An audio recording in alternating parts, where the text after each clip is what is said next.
With the recent reveal of Meta Knight getting a resprite in Super Smash Bros. 2, and I mean recent, it got me wondering, who else in this game needs a resprite? That's why today I'm going to go over 5 characters who need resprites in Super Smash Bros. 2. So without further ado, let's get started.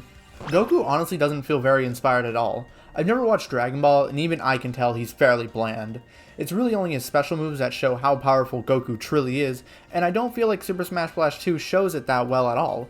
Not to mention his down special, which transforms him into his Kaioken form, is extremely lazy. It turns him red and makes a couple of moves multi-hits. I think Goku needs a total overhaul, and he doesn't have any real alternate colors yet, so the devs should add those too while they're at it. Now my issue with Samus is that she's the Brawl version of herself.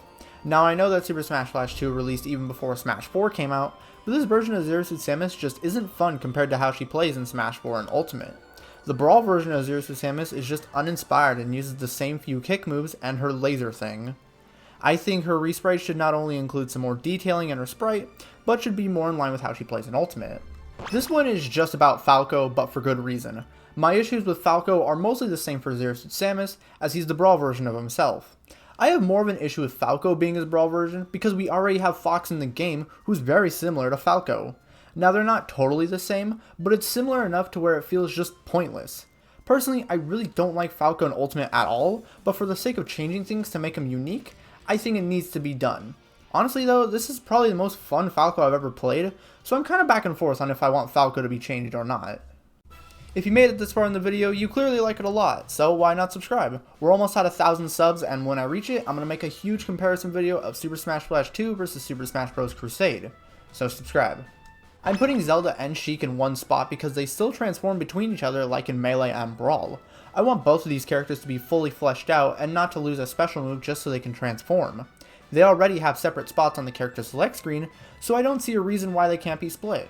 You can obviously give Zelda her Phantom Knight down special like in Smash 4 and Ultimate. As for Sheik though, I don't know what to give her. Super Smash Bros. 2 does something I wish the official games did and made Bouncing Fish her side special, which makes a lot more sense. And since Sheik already doesn't have that much material to go off of, I'm not sure what to give her. Lloyd is by far my most wanted resprite and has been since the idea of resprites have even been a thing in this game. There's one big reason for that.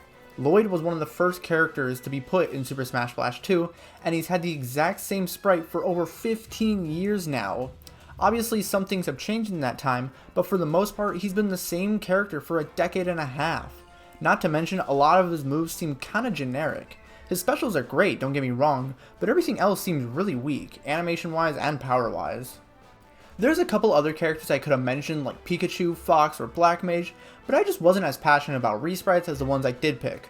Overall though, the Super Smash Bros. 2 team is doing fantastic with these resprites, and I can't wait for Meta Knight to drop. Eventually. But that's going to do it for this video though guys, I hope you all enjoyed. Be sure to subscribe so we can get that video about Super Smash Bros. 2 versus Super Smash Bros. Crusade, and I'll see you guys in another video.